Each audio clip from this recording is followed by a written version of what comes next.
খবিস জায়গায় সব জায়গায় আল্লাহ বিরাজমান বিশ্বাস করলে আপনার যেখানে বসে আছেন বসার নিচে আল্লাহ আছে, নাউজুবিল্লাহ।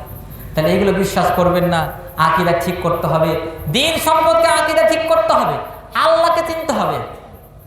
ফা'লাম আন্নাহু লা ইলাহা ইল্লাল্লাহ, এই জ্ঞান আগে অর্জন করুন। আল্লাহ ছাড়া সত্য কোনো মাবুদ নেই, এটা আগে অর্জন করতে হবে।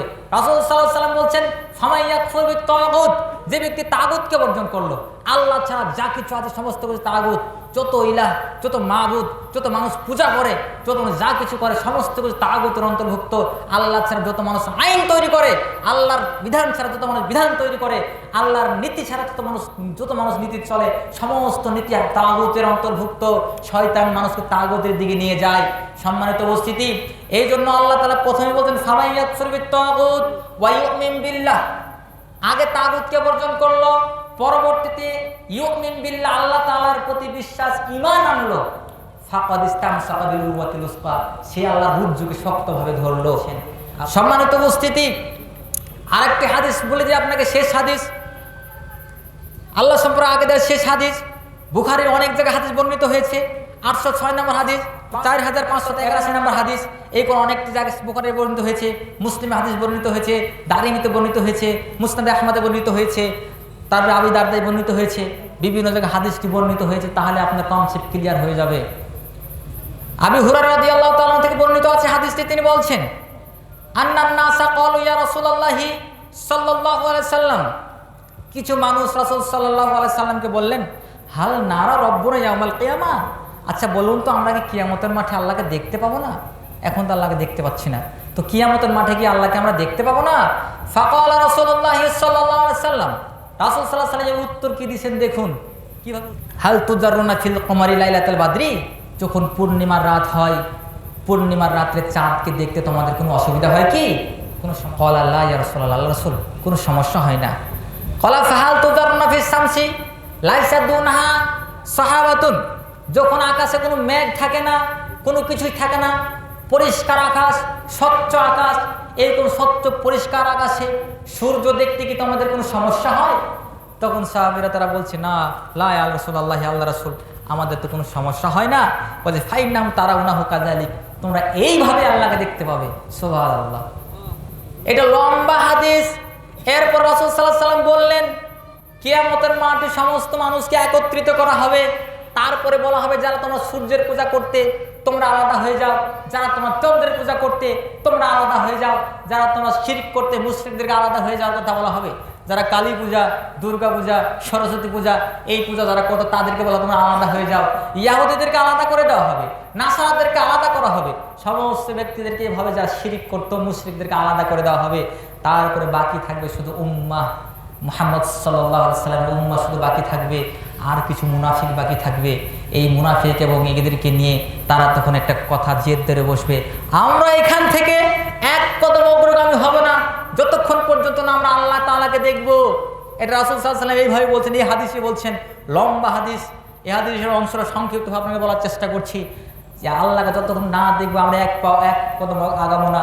আল্লাহ তাআলা চলে আসবেন, এসে বলবেন, আলাস্তু বিরব্বিকুম, আমি কি তোমাদের রব নয়? আমি কি তোমাদের প্রশ্ন করবেন, আমি কি তোমাদের রব নয়? সবাই বলবেন, কেন নয়, আপনি তো আমাদের রব।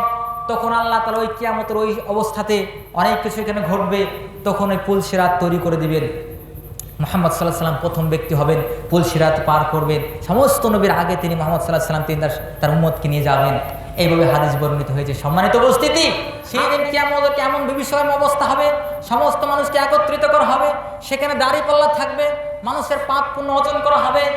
যে ব্যক্তি কিয়ামতের মাঠে যার আমলের পাল্লাটা, নেকির পাল্লাটা ভারী হয়ে যাবে, সূরা করিয়ার আয়াত, এটা সূরা করিয়াতে আয়াত পড়ে দেখবেন, যার নেকির পাল্লাটা ভারী হয়ে যাবে সেই ব্যক্তির জীবিকা জান্নাতে নির্বাহ হবে খুব সুখ স্বাচ্ছন্দ্যে। আজ আমার যদি তার আমলের পাল্লাটা হালকা হয়ে যায়, ওয়াম্মান খাফফাত মাওয়াজিনুহু ফাউমুহু হাবিয়া, যদি কিয়ামতের মাঠে ওই সময় আপনার আমার পাপ পুণ্যের হিসাব করা হয় আর আমলের পাল্লাটা যদি হালকা হয়ে যায়, তাহলে তার থাকার স্থান হবে জাহান্নাম, হাবিয়াতে। এইভাবে আপনি চিন্তা করে দেখুন, সেখানে মিজানের পাল্লা থাকবে। কিছু মানুষকে ডান হাতে আমলনামা দেওয়া হবে, কিছু মানুষকে পিছন দিক থেকে আমলনামা দেওয়া হবে। মানুষের মাথা থেকে 1 মাইল উপরে সূর্য থাকবে, সেই সূর্যের তাপে মানুষ ঘামতে থাকবে, ঘামের মধ্যে কেউ থাকবে টাকনু পর্যন্ত, হাঁটু পর্যন্ত, কোমর পর্যন্ত, বুক পর্যন্ত, নাক পর্যন্ত। কেউ কেউ কিয়ামতের মাঠে এমন অবস্থা হবে তারা ঘামের মধ্যে হাবুডুবু থাকবে। সম্মানিত উপস্থিতি, এরকম অবস্থার ভিতরে কিছু কিছু মানুষ আসবে, রাসূল সাল্লাল্লাহু আলাইহি ওয়াসাল্লাম তাদেরকে হাউজে কাউসারে পানি পান করাবেন। আপনাকে আলোচনা গুটিয়ে নিয়ে আসছি, কিছু মানুষকে হাউজে কাউসার থেকে বিতাড়িত করে তাড়িয়ে দেওয়া হবে।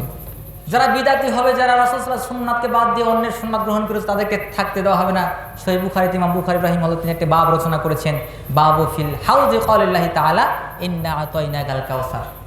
সূরা কাউসারের এই আয়াতটা দিয়ে বাব রচনা করেছেন। বলেন, হে নবী, আমি আপনাকে কাউসার দান করেছি। তারপরে লম্বা একটা বাবার কথা লিখার পরে বলছেন একটি হাদিস, এটা 6000 সহিহ বুখারী আপনি খুলবেন 6583 নম্বর হাদিস, যেখানে সাহাল ইবনে সাঈদ রাদিয়াল্লাহু তাআলা বলেন, তিনি বলেন, আন্না নবী সাল্লাল্লাহু আলাইহি সাল্লাম ইন্নী ফারাতুল হাউদি, আমি তোমাদের সবার আগে হাউজে কাউসারে উপস্থিত হয়ে যাব। মান মার আলাইহি সারিবা, যে ব্যক্তি আমার কাছ দিয়ে অতিক্রম করবে আমি তাকে পানি পান করাবো, আমি তাকে হাউজে কাউসারের পানি পান করাবো। মান সারিবা লাম ইয়াজমা আবাদান, যে ব্যক্তি একবার এই হাউজে কাউসারে পানি পান করবে, এই 50,000 বছরের লম্বা দিনে সে পিপাসিক্ত হবে না। সুবহানাল্লাহ। হাউজে কাউসারে পানি পান তাই করানো হবে। লাইয়ারদান আলাল আকওয়াম, মজরে দেখা যাবে কিছু সংখ্যক মানুষ তারা চলে আসবে, আরিফুহুম ওয়া ইয়ারিফুনানি, তারা আমাকে চিনতে পারে, আমরা তাকে চিনতে পারবো। সুম্মা ইউহালি বাইনা ওয়া বাইনাহুম, অতঃপর আমার মাঝে এবং তাদের মাঝে পার্থক্য আড়াল করে দেওয়া হবে। তারপরের হাদিসে বলছেন, আল্লাহ নবী বলবেন, ইন্নাহুম মিন্নি, আল্লাহকে বলবেন ইন্নাহুম মিন্নি, এরা হচ্ছে আমার উম্মত, এরা আমার জাতি, এরা আমার উম্মত। ফায়াকুল ইন্নাকা লা তাদরি মা আহদাস বাদাক, হে নবী আপনি জানেন না আপনার মৃত্যুর পরে এরা কত নিত্য নতুন ভুয়া অযৌক্তিক কিছু আমল তৈরি করে চলে, যেটা আমি করে যাইনি। এরা নতুন মুহদাসাত মানে বেশি বিদাত তৈরি করেছিল।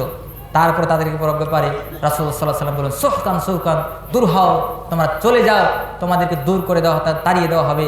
লিমান গায়্যারা বাদি, কেন তোমরা আমার পরে, আমার মৃত্যুর পরে তোমরা কেন দিনকে পরিবর্তন করলে, কেন করলে?